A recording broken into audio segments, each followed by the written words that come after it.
आहे येस. आणि मी मागच्या महिन्यात 3 तारखेपासून आपल्या फॅमिलीला जॉईन झालेली आहे. Same okay. प्रॉब्लेम होते. मला पीसीओडी आहे हे आता तुम्ही जेव्हा एवढ्या डिटेलमध्ये सांगितले तेव्हा मला माझे सगळे सिम्पटम्स आठवायला लागले की मला ब्लिडिंग हेवी होत होतं पहिल्यांदा. आणि माझ्या घरामध्ये गायनेकोलॉजिस्ट स्वतः माझे दाजी आहेत. माझ्या मोठ्या बहिणीचे मिस्टर गायनेकोलॉजिस्ट आहेत. ते एकच सांगायचे ब्लिडिंग थांबलं नाही की पॉज घे, पॉज घे. पण मला बऱ्याच वेळेला असं सांगितलं गेलं की म्हणजे जे आयुर्वेदाशी निगडीत आहेत त्या मैत्रिणी म्हणायच्या की अगं पॉज घेतलेली चांगली नाहीये, पिशवीला नंतर त्रास होईल तुझ्या, काहीतरी त्रास होईल तुला. पण अशी सिच्युएशन असायची की महिना महिना ब्लिडिंगच थांबायचं नाही सर माझं. आणि आता परिस्थिती अशी आहे पूर्ण विरुद्ध. जसं तुम्ही मगाशी सांगितलं की 3 महिन्यांनी 6 महिन्यांनी फक्त 9 महिन्यावर गेलं नाही.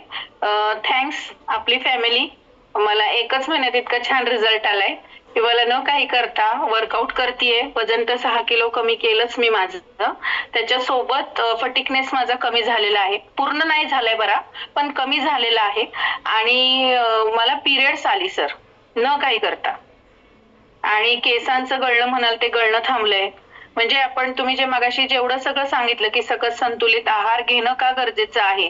कारण आपण महिला आम्ही खरंच महिला वेड्या असतो. कारण त्या ज्या 1-1, 2-2 तास किचन ओट्याजवळ उभ्या राहतात ना त्यांना असं वाटतं की हे अन्न शिळं राहिलंय तर हे वाया जाऊ नये कारण खूप मेहनतीने बनवलेलं असतं सर. आणि मोजून मापून नाही बनवलं जात. त्यामुळं कदाचित ते राहिलेलं पोटातच टाकलं जातं जास्तीचं. तर आता ती एक सवय मोडलीये माझी. मी फक्त आता जेवढ्या घरात चपात्या लागतात तेवढ्याच बनवतेय.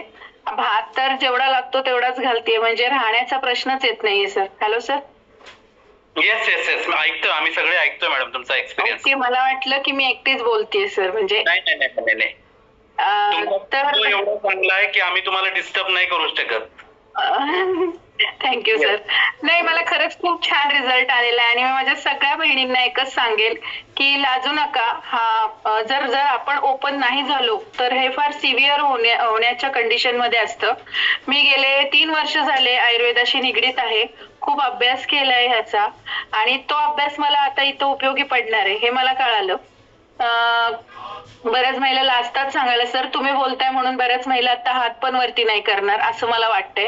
पण मी सगळ्या माझ्या भगिनींना म्हणेल की हात नक्की वरती करा. तुमचे प्रॉब्लेम असतील ते सांगा. आणि माझा पीसीओडीचा मला सगळेजण म्हणले तुझी पिरियड गेली. म्हणलं नाही जाणार एवढा लवकर पिरियड. मला पिरियड आल्यावर उलट आनंद झाला कारण ते बाईपण आहे.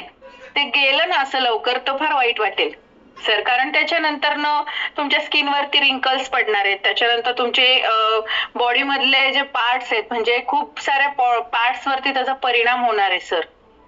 तर मी थँक्यू बोलेल कृष्णा सरांना, माझे मंगेश सरांना की ग्रेट कोच आहेत माझे ते दोघेही.